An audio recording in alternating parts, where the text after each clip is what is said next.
We're here this evening with Jeff Heimbaugh, who is a candidate for Stark County Clerk of Courts. And Jeff, would you please give the readers of the Stark County Political Report a little bit of background about yourself? Sure. I am a resident here of Uniontown, Ohio, married. I have 2 children. I've lived in the area 14, 15 years now. Community involvement, I'm not a fireman, but I was president of the board for the Uniontown Fire Department. I served as vice president on the Uniontown Business Association, and I also served as treasurer at Lake Local School District when they had their campaign levy. More like 5 campaigns because we had to go through a number of elections to get that passed. And that's what I've done, and I'm an insurance agent for the past, now 25, 30 years now. I've worked in insurance as a salesman. And you work right here in Uniontown, and I work, right? Yeah, that's correct.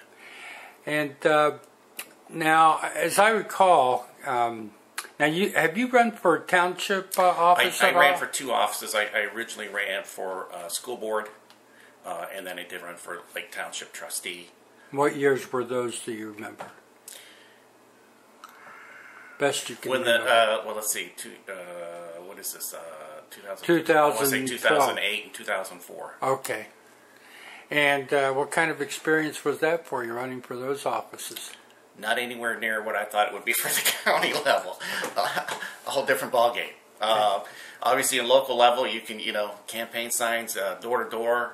You look at the number of voters, something that's manageable. You look at it at a countywide level, and you're looking at really tens of thousands of homes, and you're thinking, hey, if I go out and hit so many a night and throughout the year, I mean, it's just overwhelming. And then, of course, if you want to do a mailing, the cost involved to do a mailing country or countywide. Well, basically anything you want to do campaign-wise, countywide, instead of advertising in the Hartville News, to advertise in the Canton Rep, Massillon, it's a lot more expensive. So. Now, didn't you get drafted to run for Canton Clerk of Courts? Yes, the candidate dropped out. Got kind of recruited to ask if I would fill in on the ballot. That was like a couple years ago? That was a couple years ago. It was literally, if I remember correctly, I think I got it in July, and the election was already, it was going to be in November. So, I mean, there wasn't, I just thought, just in case anything happened to the candidate, they had somebody. To have somebody running. Yeah. And now you are a Republican, is that correct? That is correct. Are you a lifelong Republican? I would say yes, lifelong Republican. I raised my hand and voted for Richard Nixon in the 8th grade. So I see. One of the few that didn't vote for McGovern. Okay. And now you've been in this area about 15 years. Where are you from originally? I was born in Parma. I see. But I was moved here in Sitwell. At the time, it was Green Township. When I was about 2 years old. So I pretty much was raised in the city of Green. Got married and moved out here. Okay. And what drew you to get involved in the political realm? I would say mostly because of my father. We had lots of newspapers and magazines, and he always read them all, and eventually I picked up that habit and became an armchair politician, and I followed politics for a very long time. So that's probably where I get it from. So there was a lot of discussions in Heimbaugh household, political discussions? Well, I didn't understand it at the time, but my brother and my father had many of arguments about the Vietnam War. I see. It was over my head at that time. But yes, politics was in the Heimbaugh household, although nobody was in political office, nobody ran or anything, but it was definitely discussed in our house. Have you been involved with the Stark County Republican Party, the organized party? Not. You haven't been a precinct committee? No, I was in the Republican Party in Summit County, but that was through my college years with Reagan. We did door to door there. Took a group, go down to the state house and visited the state reps and senators down there and that kind of stuff. Then, of course, I got a job, had to work, so the time involved is a little bit different. And then as my kids got through and now graduated, now I have some extra time, to get into it. So I'm slowly getting back into it. So between college and probably 2-3 years ago, not a whole lot in the organized party. Okay, so it's probably about to change. Yes. And now you weren't drafted to run for Stark County Clerk of Courts. This was your decision, correct? Correct. Okay, and what prompted that? Well, I like I said, an armchair politician, wanted to get involved, and where do you want to get involved at? I kind of like this position because it's more administrative, and one of the things, and what I mean by that is that, for example, the clerk of courts is divided. She has two job duties. One, of course, is the legal division, taking care of the court records. The other half, of course, is taking care of title. And I can't think of anything in the private sector that more mirrors what I do than the title bureau. You go down, you take your VIN number, you get your car title, you fill out your forms, you put it in a computer, you get your title back. You come into my office, any insurance office, you give them your car title, they run it in the computer, and you get an insurance policy. So I think it was very similar in terms of the duties on that half of it. And I've always been interested in the law. I think I have a good understanding of it. I don't know how you prove that. I don't know how you can, unless you get grilled as to your knowledge of the court, and what you do. But if somebody comes to me and says, hey, a docket entry, I'm not going to look at them and say, I don't know what that is. So I do have a general understanding of the courts. Okay. Now, obviously, you must think that there's some room for improvement in the Stark County Clerk of Courts as it's being administered by Democrat Nancy Reinbold. Is that a correct assessment? Or? That would be a correct assessment, yes. Okay, and you want to spell out exactly what those deficiencies are from your perspective? I would point out three deficiencies. One is budgeting. Two is the collection of accounts receivables. And the third one is the computer system, the court management system. Okay, and let's take those one by one. Sure. Budgeting. Budgeting, last year she had... and let me look at this. Last year she had a $1.4 million budget, which all came from the general fund. She had zero that came from the sales tax fund. This year her budget was $1.1 million from the general fund, but the commissioners gave her $200,000 from the sales fund. But it was still less this year budgeted than what she had last year. About $126,000 what's budgeted versus what she actually spent last year. However, the question that I very much concerned of that was she also has a fund that is called the Special Projects Fund. It's pretty much she can spend it any way she wants. Now, is this outside the numbers you just cited? Yes, she receives well, at the time when it was originally written up by the court, she receives $130 of the filing fee anytime a foreclosure is filed with the Stark County Common Pleas Court. So that $130 goes into a special projects fund for the clerk's use. At the end of 2011, she had $477,000 in that fund. So now the 2012 rolls around. The commissioner set her budget, came out on February the 15th. However, she waited till August, and then I'll read this. She noted that she reduced her expenses this year by moving some employees in the legal division, which is paid by the Taxpayer Support General Fund, to the auto title division. Well, if she moved those employees, why didn't she move them back in February? She had a $477,000 rainy day fund, which probably equals about 35% of her budget, yet she waited 6 months before she made this change. I also question when she moved these employees, or were these employees moved to open positions, or did she create new positions? Because the title bureau is funded by the title fees, and that's her fourth fund. So she gets general fund money, sales tax money, she gets the fund from the title bureau, title fund fees, and then the fourth one she gets is the special projects funds from the... Right, now, correct me if I'm wrong, but when you say sales tax monies, I think that has to do with the issue that was just passed by Stark County voters. That's correct. Criminal justice and administration, yes. And the clerk of courts falls under that category. Right. So just to fill in a little background for the viewers, that this additional money to the clerk of courts came because the voters of Stark County approved the levy in November of 2011, correct? But also understand that although she got the extra $200,000, the overall budget is less than what she had last year. Okay. But now As we all know, she took $1 million and gave it back to the county, but that was from the title fees. Okay, that was, and that can only be used for the title bureau. It cannot be used for the we'll call it the legal division. Okay, but she still had $477,000 in the special projects funds that she could pretty much spend on anything she wants. In fact, I thought it was very strange, and I don't know how you can tell your employees this.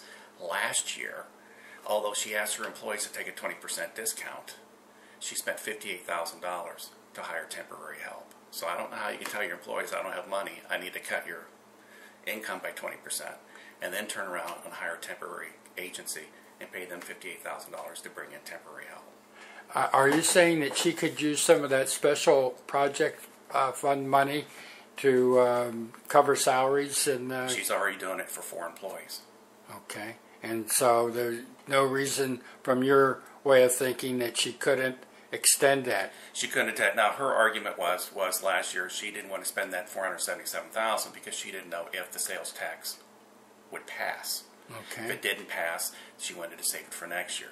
I have a disagreement with that. I think it's a legitimate concern on her part. My thing would have been is that I really question if the commissioners would not have just imposed the sales tax, because I think when you look at the figures, if they had not done anything and it would not have passed, I think Stark County government would have came to a stop. I mean, it would have been a financial meltdown. So the commissioners had 2 ways to go. You could say, well, that's what the voters wanted, and we just let things go to pot, or they would have turned around and they could have imposed the sales tax. Mm-hmm. Now, how many times they could have waited? I don't know could they waited and done another ballot in February and then another one in May, and then maybe had to do it. I mean, I'm not sure on that part of it, but I would have taken the $477,000 and kept the office running, because you have to remember she closed the office and didn't open until 10:30. I see. And then cut the employees 20%. So your premise is that with that special projects money, there was no reason for her to go on an austerity drive. It's a rainy day fund, and last year was raining cats and dogs. So, okay. I mean, if that isn't a reason not to use the money, I don't know what for. My question would be, what are you saving it for then? I mean, you're going to save it for next year, and then, I mean, you can always say, hey, next year we don't know what's going to happen. You got to deal with what's in front of you now. Okay. And to me, I would have spent the money to keep the office open. Okay.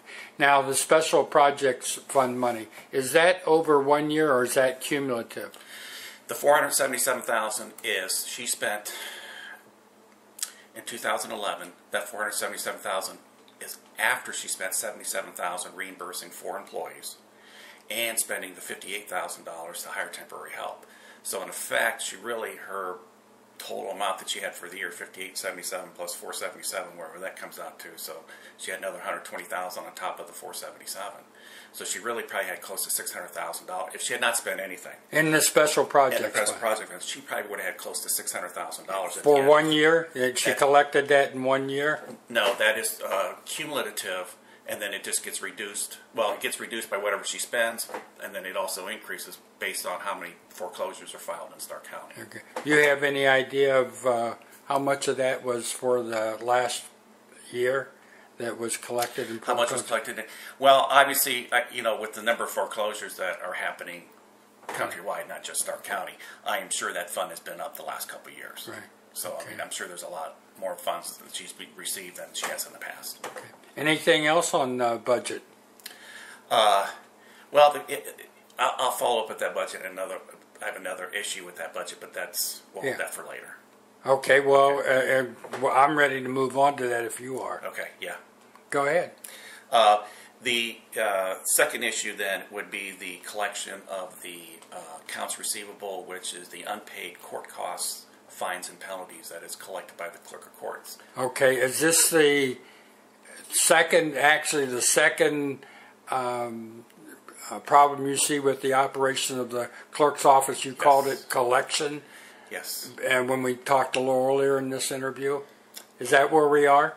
Could you repeat that? Yeah. Are we talking about you had 3 different... yes, this is the second. This is the second, right? Yes. Just so people who are following the interview can keep track where we started out when you gave the outline. Yeah. Okay. Go right ahead. I purposely went back I did not ask what the total amount was for the uncollected fees, penalties, and court costs were for the Common Pleas Court because, of course, Nancy hasn't been in the entire time. I do not know how far back they go, or if they keep a running total, and how far back they go to keep that total. I purposely asked through an open records request 10 years ago. Oh, I'm sorry, not 10 years ago. I asked for an open records request to go back 10 years. The reason I wanted to go back 10 years was in 2001, the state legislature approved that you could allow the clerk of courts to hire a collection agency to help collect these funds that are outstanding in the clerk's of court's office, because obviously they saw the need for that. So they hired a clerk, so clerks would go out and hire a collection agency. So I went back to 2001 and I said, okay, from 2001 to present, which would have been 2011, how much is outstanding in terms of what's not been collected? Right now it stands at 5.7, a little over $5.7 million has not been collected. I think when you look at her record... And that's going back 10 years. That's going back 10 years. Okay. So it could even be higher than that. Like I said, I don't know if they go back 20 years, 30, I don't know what the running total is, but for the last 10 years it's 5.7 million. So if you get elected, you're going to try to go back beyond that and report to the Stark County taxpayers how much is really owed to Stark County? Well, yeah, I'll be able to. I did not ask for that total. If I did, she may be able to provide that for us. I don't know. But I will be able to tell you when I get in office what is the total amount that's not been collected. So you believe it's really more than that? It could be even more than that, yeah. Okay. Yeah. Okay. And then out of that 5.7 million, last 2011 it was about 703,000. In 2010 it was 600 and some thousand that has gone uncollected. I did pull an article from the newspaper in Butler County. Butler County is a county that is the most similar in population to Stark County. So in terms of benchmarking, that's the one we always compare with. They have 7 judges in the Court of Common, or in the General Division. We have 5 here in Stark County. They filed like 9,000 cases last year in Butler County. I think Stark County was less than that, and I can't remember what the exact total was. And so when you look at that, and I looked at the paper, the clerk of courts in 2010 in Butler County said that her outstanding fees were $68,000. I was quite taken aback by that number, $68,000 versus $600,000, $700,000 the past year. So obviously, I do have an open records request that is still outstanding with the Butler County Clerk of Courts. So I want to find out what exactly is the number. So instead of just going on the newspaper article, I also want to get it from them as well. I've not heard back. I'm waiting for that information. Okay, so you'll provide that yeah. to the Stark County Political Report when you get that? Oh, yeah. Okay. Oh, yeah, definitely. Okay. So obviously, based on that, there's quite a lot of money that has not been collected. Now, one of the things you can look at is, well, what has she done? Well, she's been, you remember, she was appointed when there was about 1 year left in Phil Giovas's term. She got reelected for a 4-year term, so she's been in office for 5.5 years. I can't know the exact figure. And during that time, during the first 4.5 years, she never hired a collection agency to go after this money. And in fact, if you pull out the Canton Repository in October 4th of 2010, she is quoted as saying that I will hire a collection agency by the end of the year. She never hired a collection agency by the end of the year. In 2011, she never hired a collection agency. And then about April of 2012 of this year, she hired a collection agency. And surprise, let me bring you back to my point that I told you to bring back to you. She hired the collection agency in 2012. Next month, she's going to announce that you can pay your bills online, which is another item that she said she was going to institute back in October of 2010. And she restored the hours back to the courthouse in August. So my question is all these changes taking place because it's an election year? Has she held these changes? Is it a competence issue that she just can't manage the department and get the things done? You know, so why are all three happening now, just literally months before the election? So I think that is a little strange. Okay. Anything else on the collection issue? Oh, let me ask this. I have a question. Did the Butler County Clerk indicate to you why their collection outstanding amount is so low? I mean, what have they done to get to that level? You're not the first person to ask that question, and I don't have an answer for it. because although they are very nice down there in Butler County, I tried to get into a conversation, and it was a conversation that didn't go very far as to what are the particulars you're doing, what do you find successful, and getting down to the nitty gritty of what they're doing. Then I would have to turn around, of course, and find out if Nancy would give me, the information as to what they're exactly doing in terms of collection, and then compare the two and say, okay, here's what Nancy's not doing, and oh yeah, pop that out for you. I couldn't get that information from Butler. I would tell you that if elected, one of the first things I would do is call up Butler County and say, hey, I'm the newly elected guy down here. Can I have my person call you, or can I send somebody down to your office and take a look at your operation? Because if that is really true, $68,000, I want to know why and what you're doing. Because if it was a $500,000 versus a $600,000 difference, you could point to some of that as some of the judges don't because when you go before sentencing. When they tell you to pay court costs, they also have to determine if the person is indigent or has the ability to pay, and they can waive those fees. That they waive. So there's a lot of differences if you're $100,000 apart, but we're talking literally $500,000, $600,000 difference. So, and again, I'm saying this, and of course, I hope it doesn't come back to bite me because I'm waiting for that information to come back to confirm that. It was just in the paper that I found on the internet, and then like I said, hopefully this week. I had heard that this week I might get that information from Butler, so that all may change. so one of your objectives, if elected, is to find out why the disparity and how to correct it. Yes, and if you go to the there's the National Commission on Courts, I think it's called. They have 4 white papers that are just on this subject. So, yes, have I delved into it a ton? No. And do I have experience in the collection field? No. Will I find out about it? Yes.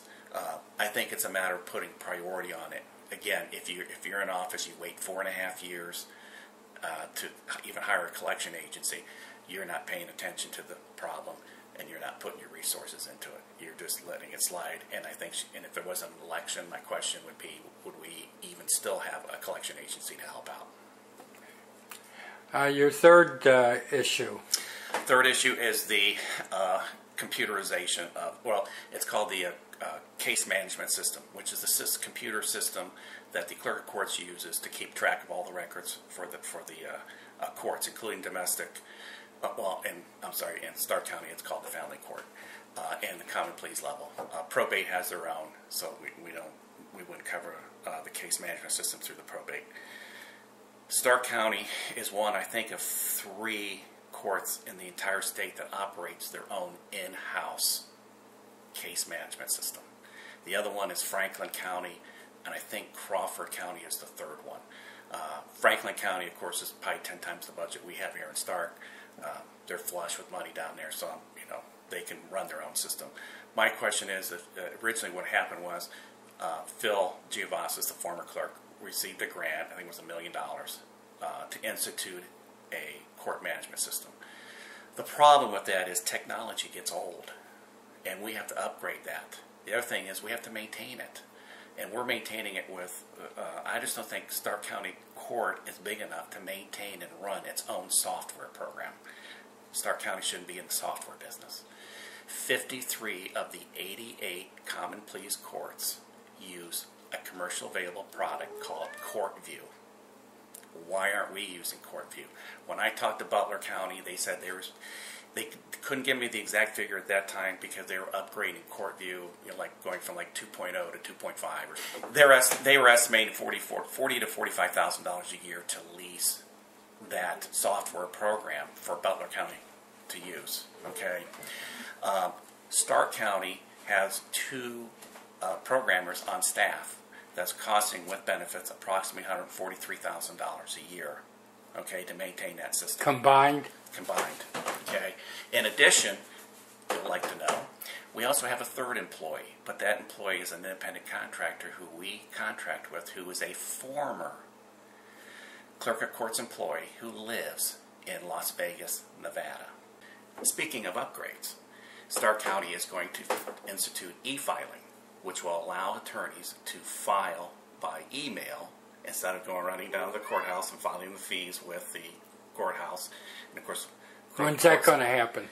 Well, I don't know. They're looking, hopefully, to set. They haven't set out bids yet. I had some problems with that. I think what we should first do is take a quick study. I don't think it would be very long. I don't think it would be very expensive. And here's Courtview, and here's what all Courtview provides, and here's what their reports and their bells and whistles and all that stuff. And then here's our special case management system that was written by Stark County, and what does it provide and what does it do? Okay, and then look at the two and say, okay, which is the better program? And then secondly, let's look at the cost. Because the other thing is they also run a program that is used by the Sheriff's Department, and they also run a program that's used by the Prosecutor's Office. I don't know if there's additional costs in those two offices that also run those programs in addition to whatever's An additional cost to the Clerk of Courts? No. The Clerk of Courts, that's it. It's just okay, those three employees. Okay, but is there another employee that takes care of the sheriff's portion of it in the sheriff's office, or as part of their job? So let's find out what the true cost is. So if the Clerk of Courts can do this work more efficiently and more effectively, yes, there could be spillover savings perhaps to other Stark County departments of government? Yes, because the third part of that is not only comparing the two systems and what they can provide, the cost between the two systems, but then there's also being able to talk, in other words, be able to transfer information. In other words, how good is the information flowing from the sheriff's office to the clerk's office to the prosecutor's office, and how much is, and of course we also have the courts with the judges. How much is that information, how much are we able to talk to each other? And again, let's compare. Let's see what the county system is doing, and let's compare it to what the commercially available programs can do. Now, in terms of cost of that e-filing system that we were talking about. Yeah, let me, before you go to that, make sure I understand. Is it a premise of your presentation that Courtview software will handle e-filing? There are courts that already do. Montgomery Court does use e-filing, and they are... No, I take that back. Is it a part of Courtview? Well, here's the issue. Do I have that name right? Yeah, Courtview. Yeah. Well, there's actually two systems that are used by about 85% of all courts in Ohio, and one is Courtview, and the other one, don't hold me to this one. I think it's called Hitchens, Hichens, I think.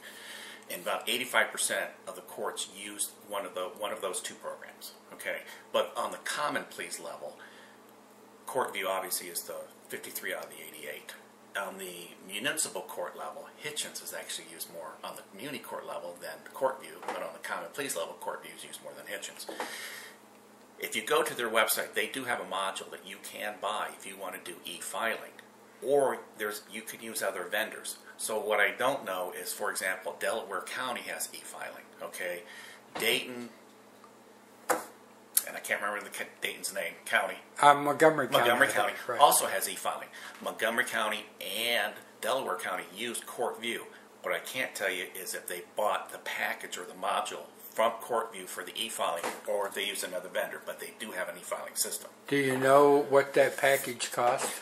Well, I have a open records request, and I'm still waiting on Delaware County to tell us how much that one is. I just found out about Montgomery. But you're thinking that it's cheaper than reinventing the wheel? Do I have you right on exactly. that? Exactly. And again, my question is this. And I'll give you the cost here in just a second. What's going to happen 5 years from now when we have to upgrade the system again?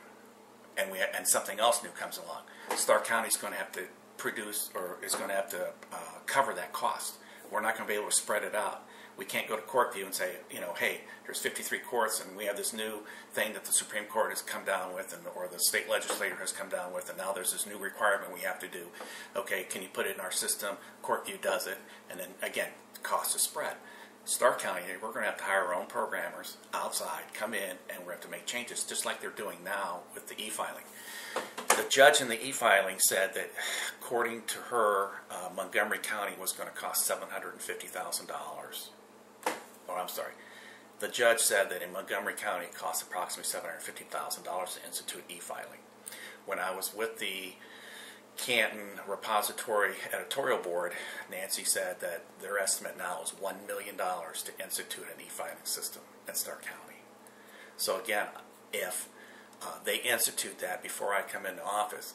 At that point, if you're sinking $1 million, you'll never get the return on investment, even if it was better. So it kind of depends where they're going to be at. Does Montgomery County have its own system? No, Montgomery County and Delaware County use CourtView. Okay, so I don't know who they use for the e-file, but they have. Oh, okay. So that's the reason I asked that question, as if I was somewhat confused, is because you don't know that $700 and some odd $1,000 represents the package cost from CourtView. Yeah, I don't know if that's the module that you can buy from CourtView, right, or they went to a second vendor. They still have CourtView, but you can use a different vendor for the right, e-file. So I don't know if the $750,000 was to another one, and so I had that. So that's why I sent the request to Delaware. I just found out about Montgomery actually today, fall time. But Delaware, I sent a request to asking, hey, what did it cost to put in e-file, and did you use CourtView? And then what was the cost when you instituted it? I may or may not send another request out to Montgomery. I just don't know how fast that. So you have a question out to Montgomery to pinpoint whether or not they use CourtView. I have a question out to Delaware, not Montgomery. No, Delaware. Okay. Now, just to throw one more at you, the judge said it was $750,000 in an article in September of 2011. In the meeting we had with the Camp Repository Editorial Board, Nancy says that's now $1 million. The other thing I found very strange too is when you go to these. Let me stop you. Go ahead. Judge said 700. Judge from where? Judge from Stark County. The female judge, and I can't. Taryn Heath. Could have been. It was. She was the presiding judge. She's the only female judge. Oh, okay. She's okay. Then she's the one that did it. And you can look that up again in September of 2011 in the Camp Repository. They had an article on the e-filing, and she estimated it at $750,000. Now it's $1 million. Now it's $1 million, and it could go higher because they haven't even sent out proposals yet. Because you're going to have to send it out and say, here's what you have to put the package together, send it out, and then so it's going to take a while to get that package together because there's a lot of software questions that are going to have to be answered so that the vendor can bid on it. Now the other weird part is when you look at Hamilton County, when you look at Montgomery County, when you look at these counties that have done e-filing, they all talk about how the clerk of courts, they flex their muscles. Hey, we instituted this e-filing system, and isn't this great? And it does. It saves a lot of money for the court because we're no longer, the less you touch paper, obviously the more beneficial you are in terms of productivity. The problem, I should say, the strange thing I find in Stark County is that when they went to the e-filing system, now remember, the court has twice, they have a court technology fund, which is $5 every case, that is given to the clerk of courts, and the judges say, here's what you can spend it on. They did a special projects fund, which is $130 on every. So this $5 per case is in addition to. No. It's part of that. No. Here, let me finish this one. So you have the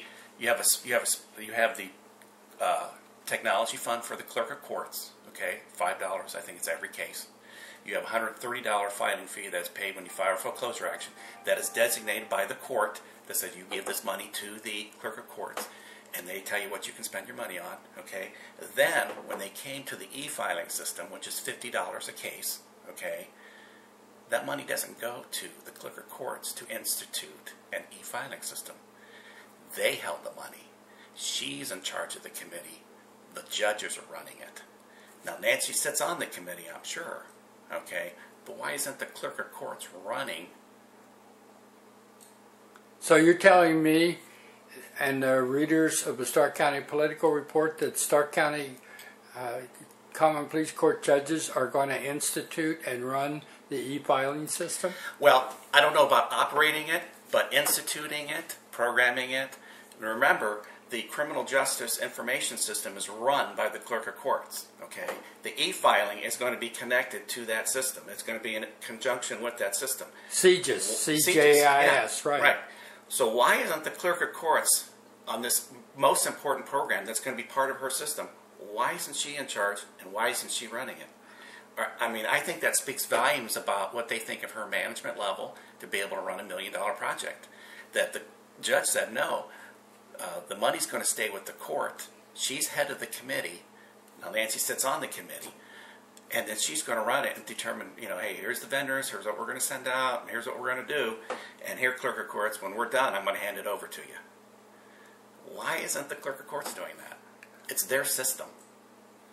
Okay. And so I'd like to, somebody asked that judge that question. Okay. I don't know what kind of answer we'll get, but it'd be a good question.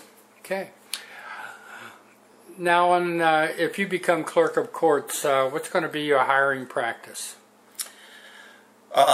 Is there going to be a partisan tone to it? This is one of the things that comes up. I don't know if the editors of the repository asked you that or not. No. I always do. Sure. Because what kind of standard are you going to have when it comes to hiring people? Are these jobs going to be available to the general public, or are people who know Jeff Heimbaugh going to have an advantage? Okay. Well, I do not. I do not know what the how many non-classified employees are employed by the clerk's office. So I don't know how many are appointed by me. Okay. But as far as the classified employees, I strongly believe in the centralized employment ads that you send it down to the county commissioner's office and it goes on the website, and everybody applies for it, and I look for the best candidate.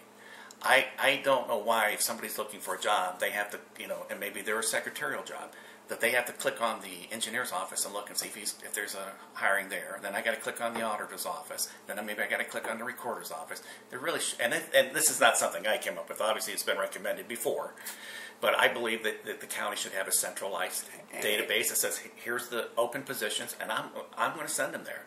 Now, the ones I'm not going to send there, so that you understand, is that if probably will have to hire a supervisor, because there are 4 offices that have to be run by the title bureau. Okay, that will be my guy or girl that I get to pick. That one will be partisan.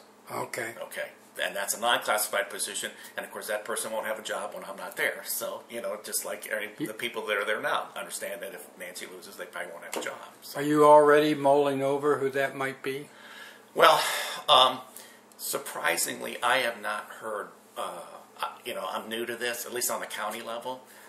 I thought that I'd be getting pressure from the county. Hey, if you win, the county Republican Party, that is, if you win, you're gonna, we're gonna, if we give you funds to help run, you're gonna.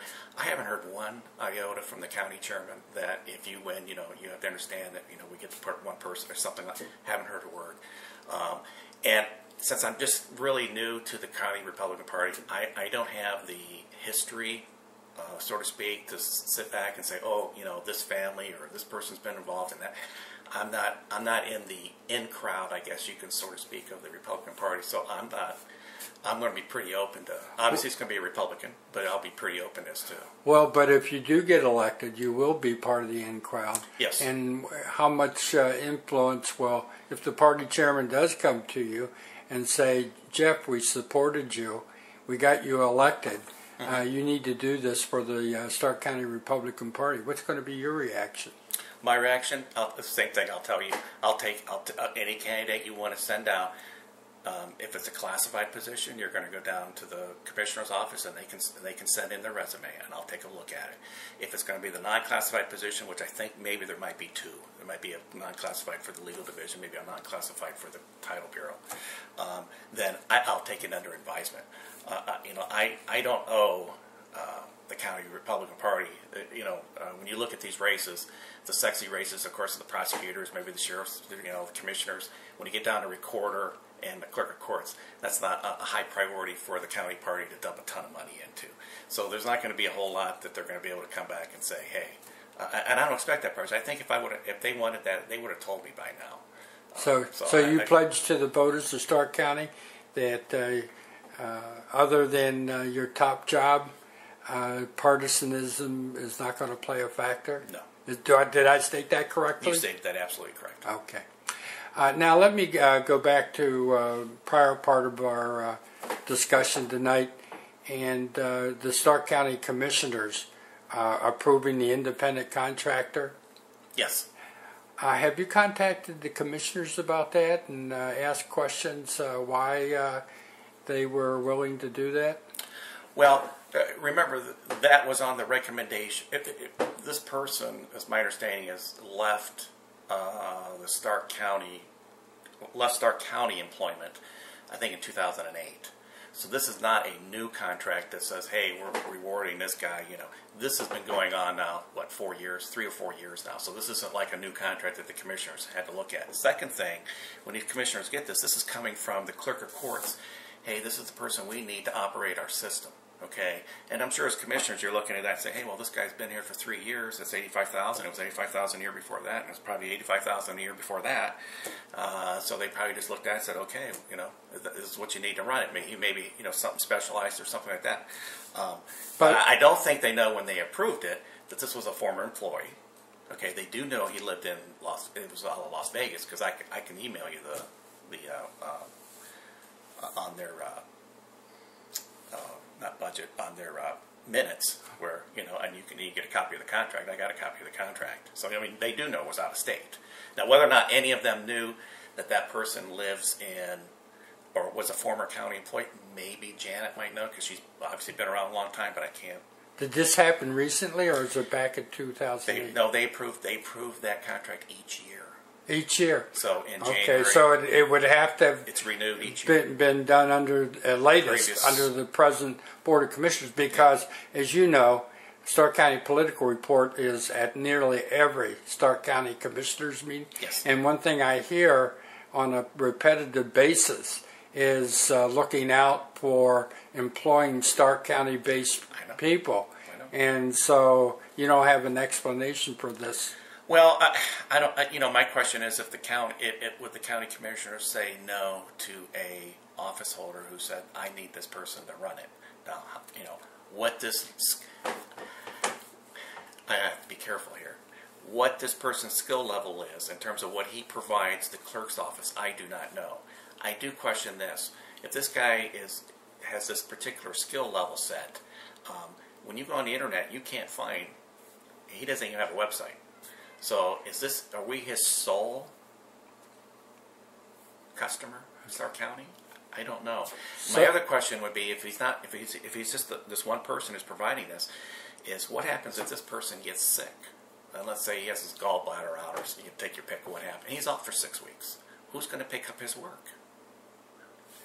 I don't know. So, but if you are elected, if you see that he has special skills that you don't know about now, you'd be open to keeping him on? No, I would. I can't believe that in this day and age of computer systems, and these kids coming out of college, and just people that you can't find somebody that may take a little bit of training. I don't expect anybody just to step right in and go. It may take a little bit of training, okay, but it will be a Stark County person that will be he. I hate to say that on tape that I'm going to fire a guy first day I get in, but at some point he would be replaced. Okay. I think he is replaceable. Okay. How's that? Okay, well, let's turn to the on the street campaigning. Okay. How's that been going? Well, it's daunting. The party has made it very easy. What they have done is we go out to the precincts, and they actually give me a walking list. Obviously, they being the Stark County Republican Party. Okay. Here's your walking list. Obviously, you want to drive out Republicans and you want to drive out Independents. Okay, and if you want to stop and hit on Democratic doors, it's up to you. But here's your list of Republicans. Here's your list of Independents. And then we knock on door to door on Saturday. We try to pick up, being. Well, whoever wants to come. Some days I've seen Larry, the sheriff, out there. I've seen he's almost out every week. Helping you with your campaign? No. Oh, okay. Here's the precinct, and call me, and who's going to come and pass out stuff. Okay. It could be me. It could be somebody from my campaign. It could be help. But in terms of office holders, I've seen the treasurer out there. We've been at we come in. Okay, here's your list. Okay. There's no set. This is Jeff Heimbaugh, but you pick up a list. So you have campaign volunteers? Not many. People, again, it's not a sexy position. And when you tell people, for example, I use my daughter as a very good example. When I told her that I was running for the Stark County Clerk of Courts, she said, "Well, what the heck is that?" I said, well, you And know, that's typical, right? yes, yeah, nobody understands. And then when you do tell them, the court does a docket entry, and they just look at you like, what the heck is a docket entry? And I'm like, and then I have to get down to kind of basic.